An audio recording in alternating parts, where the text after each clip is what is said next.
planting activity ang mga miyembro kan PNP Bicol Regional Training Center sa Barangay Gabawan, Daraga Albay aga ka nakaaging Sabado, Abril 6. Nangaynot sa aktibidad ang RTC Bicol Mentors, katuwangan Public Safety Officer Candidate Course Batch 2023-02 Maalab, Barangay Asin SK official sa lugar.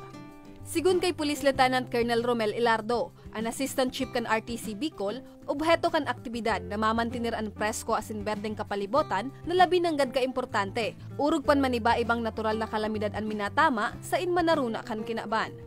Importante na ginagampanan ng pulis kasi itong mga itinanim natin ngayon ditong umaga ay babalikan natin kasi mo-monitor din natin kung tumubo na siya.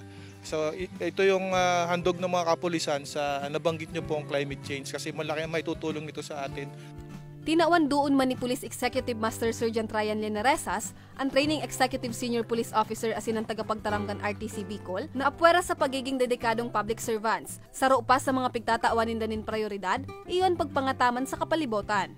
Itong programa na ito yung program ng RTC 5 na tinatawag, isa sa mga core values ng ating PNP. Sabi nga, mayroon tayong 4 na core values, isa doon yung tinatawag na makakaligasan or tinatawag na pro-environment. Pigpapasalamat man ni Punong Barangay Imelda Clemente ang pagkakapili kan sa indang barangay sa nasambit na pagtiripon.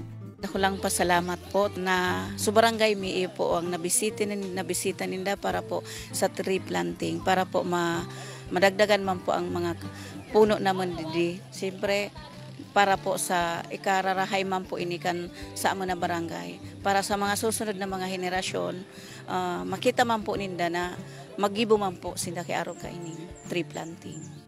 Total na 60 seedling nin Nara, talisay asin lawaan ang matarayompong naitanom sa aktibidad. Para sa mga baretang tatak Bicol, Jennifer Molinar.